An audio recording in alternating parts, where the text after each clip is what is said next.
O Império Russo é aquela história em que um estado nasce no frio, na floresta e na estepe, e quando você percebe, ele virou um monstro continental que vai do Báltico até o Pacífico. E o mais impressionante é que ele não vira gigante por uma conquista épica só. Ele vira gigante por repetição, expansão constante, absorvendo povos, empurrando fronteiras, construindo fortalezas, colonizando rios e transformando geografia em política. Hoje a gente vai contar essa trajetória de como Moscou vira o centro, como os czares constroem um império e como tudo isso termina em 1917, quando o velho mundo desaba e nasce outro. Para entender o Império Russo, você tem que voltar antes do Império existir, quando ainda era um conjunto de principados eslavos. A base cultural e política mais famosa é a chamada Rus de Kiev, que floresce entre os séculos 9 e 13, com centro em Kiev. Um marco simbólico é 988, quando o príncipe Vladimir adota o cristianismo ortodoxo. Isso conecta essa região ao mundo bizantino e ajuda a explicar por que, séculos depois, Moscou vai se ver como herdeira espiritual de Constantinopla. Só que esse mundo da Rus de Kiev não dura intacto. No século XIII entra em cena um evento que reconfigura tudo, a invasão mongol. A partir de 1237 e 1240, os mongóis avançam e consolidam domínio sobre muitos principados. Esse período é conhecido como o Jugo Tártaro-Mongol, associado à Horda de Ouro. É pesado, é tributário, é um jogo de submissão política, mas também é um período em que alguns centros locais aprendem a negociar poder dentro desse sistema. E é aí que Moscou começa a subir. Moscou era uma cidade relativamente pequena, mas bem posicionada em rotas e cercada por florestas que ajudam na defesa. Aos poucos, os príncipes de Moscou se tornam coletores de tributos para os mongóis e ganham poder sobre rivais. Não é glamour, é política suja e eficiente. O nome-chave aqui é Ivan III, o Grande, que governa de 1462 a 1505. Ele é o cara que dá uma guinada decisiva, expande territórios, fortalece Moscou e, sobretudo, começa a se libertar do controle mongol. Um marco simbólico é o grande enfrentamento no rio Ugra, em 1480, frequentemente tratado como o fim prático do domínio da Horda sobre Moscou. A partir daí, Moscou passa a agir como o núcleo de um estado em ascensão. Ivan III também casa com Sofia Paleóloga, ligada à antiga família imperial bizantina, e isso reforça uma ideia que vai ficar poderosa: Moscou como a terceira Roma, a herdeira do cristianismo ortodoxo após a queda de Constantinopla em 1453. Isso é propaganda e identidade política misturadas. Império precisa de história para justificar poder. Depois vem Ivan IV, mais conhecido como Ivan o Terrível, que reina como czar de 1547 a 1584. Ele é importante por dois motivos: centralização e expansão. Ivan IV é o primeiro a se coroar formalmente como czar, uma palavra que ecoa César. Ele fortalece o poder central e enfrenta a nobreza com violência e paranoia, especialmente no período da Oprichnina a partir de 1565, que vira sinônimo de terror estatal e confisco. É um governo brutal, mas que reforça a lógica autocrática. Ao mesmo tempo, ele expande o território de forma decisiva, conquistando canatos tártaros como Kazan, 1552, e Astracan, 1556. Isso abre o caminho para a grande obsessão russa avançar para o leste, e aqui começa uma das histórias mais insanas em termos geográficos, a conquista e colonização da Sibéria. No fim do século XVI, exploradores e grupos ligados a interesses mercantis, como Stroganov, apoiam expedições para além dos Urais. Um nome que aparece como símbolo é Yermak Timofeyevich, associado à conquista inicial do Kanato da Sibéria por volta de 1581-1582. De novo, não é uma guerra única que toma a Sibéria, é um movimento contínuo de fortalezas, rios, acordos, conflitos e avanço. A Sibéria vira uma fronteira móvel que empurra o império para o Pacífico em poucas gerações. Só que a história russa não é uma linha reta. Depois de Ivan IV vem uma crise pesada, o período das perturbações, Time of Troubles, geralmente datado de 1598 a 1613. É fome, guerra civil, pretensos herdeiros, intervenção estrangeira, caos. Em certos momentos, parece que o Estado vai se desintegrar. E é justamente desse caos que nasce uma dinastia que vai durar mais de 300 anos, os Romanov. Em 1613, Mikhail Romanov é eleito czar. Esse é o início da dinastia Romanov, e a partir daí a lógica imperial russa se consolida: centralização, expansão e uma relação tensa com a nobreza e o campesinato. A Rússia vai crescendo para o leste, consolidando controle sobre a Sibéria, alcançando o Pacífico no século XVII e construindo um império continental gigantesco. Só que ainda falta uma peça para a Rússia virar potência europeia de fato. Essa peça tem nome e ego: Pedro I o Grande. Ele governa de 1682 a 1725 e é o cara que tenta hackear a Rússia para ela competir com o Ocidente.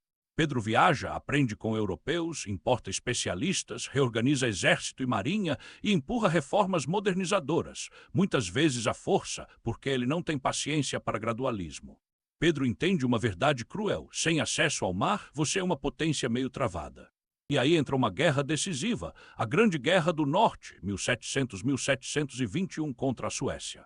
O objetivo é abrir caminho para o Báltico. No meio desse processo, Pedro funda uma nova capital em 1703, São Petersburgo, construída em terreno difícil, com custo humano enorme. A cidade vira uma vitrine: somos europeus modernos marítimos. E ao fim da guerra, com o Tratado de Nistad em 1721, a Rússia consolida ganhos e Pedro assume o título de imperador. A Rússia agora é formalmente um império no estilo europeu. No século XVIII, a Rússia continua expandindo e refinando a máquina estatal. E aí entra outra figura colossal, Catarina II, a Grande, que reina de 1762 a 1796. Ela amplia o território, fortalece a influência russa e faz da Rússia um dos principais atores do continente. Sob Catarina, a Rússia participa das partições da Polônia, 1772, 1793 e 1795, que praticamente apagam a Polônia do mapa por um tempo. É geopolítica na veia, estados grandes redesenham fronteiras de estados menores. Nesse período, a Rússia também avança no sul e no Mar Negro, em disputas com o Império Otomano. O objetivo é sempre parecido: acesso, rotas, portos, influência. A Rússia quer ser potência marítima e continental ao mesmo tempo, e isso exige empurrar fronteiras contra vizinhos poderosos. Só que enquanto o império cresce, ele carrega uma contradição interna gigantesca: a estrutura social. A Rússia é um império enorme, mas grande parte da população vive no campo, sob um sistema de servidão que prende camponeses à terra e aos senhores. Isso dá estabilidade para a elite, mas atrasa a modernização, cria tensões sociais e torna o Estado pesado. Chegamos ao século XIX e entra um dos eventos mais cinematográficos da história europeia: a invasão napoleônica da Rússia em 1812. Napoleão entra com a Grande Armé e toma Moscou, mas a Rússia recua, queima recursos e aposta no desgaste. O inverno e a logística fazem o resto. A retirada francesa é catastrófica, e esse evento reforça um mito poderoso: a Rússia como potência que pode engolir invasores pelo espaço e pelo tempo. Depois de 1812, a Rússia vira um dos pilares do equilíbrio conservador europeu, participando de coalizões e repressões a movimentos revolucionários. O império se vê como guardião de uma ordem tradicional. Só que o mundo está mudando e a Rússia precisa lidar com modernização sem perder controle. Spoiler: dá ruim. No meio do século XIX, a Rússia sofre uma derrota que expõe fraquezas: a Guerra da Crimeia, 1853-1856. A guerra mostra que o império tem problemas de infraestrutura, de logística militar e de tecnologia comparado a potências ocidentais. Isso força reformas. Um marco interno enorme é a emancipação dos servos em 1861, sob o czar Alexandre II. É um dos maiores movimentos sociais e econômicos da história russa, mas é uma emancipação cheia de limitações: dívidas, terras insuficientes, tensões locais. Ainda assim, é uma tentativa de modernizar o império e reduzir a bomba-relógio social. Ao mesmo tempo, o império continua expandindo. Avança no Cáucaso e na Ásia Central ao longo do século XIX, num jogo conhecido como Grande Jogo com o Império Britânico, especialmente em torno do Afeganistão e rotas para a Índia. De novo, geopolítica pura: um império continental encostando em outro império global. No fim do século XIX e começo do século XX, as contradições explodem mais forte. A Rússia tenta se afirmar como potência no Extremo Oriente e entra em choque com o Japão. O resultado é a Guerra Russo-Japonesa, 1904-1905, que termina mal para a Rússia. É um choque psicológico enorme: uma potência europeia sendo derrotada por uma potência asiática modernizada. Isso alimenta a crise interna. Em 1905, ocorre a Revolução de 1905, com protestos, repressão e concessões parciais, como a criação da Duma Parlamento. Só que o poder real continua concentrado e as tensões sociais não desaparecem. E aí vem o golpe final, a Primeira Guerra Mundial, a partir de 1914. A Rússia entra na guerra e sofre com logística, perdas humanas gigantescas e desorganização interna. A pressão social e econômica vira insustentável. Em 1917, o Império desaba. Primeiro vem a Revolução de Fevereiro, no calendário juliano da época. No calendário gregoriano, ela cai em março, que derruba o czar Nicolau II e encerra a monarquia. Depois vem a Revolução de Outubro, quando os bolcheviques tomam o poder. O Império Russo, como estrutura czarista, termina. No lugar, nasce uma nova forma de Estado, que depois vai se consolidar como União Soviética.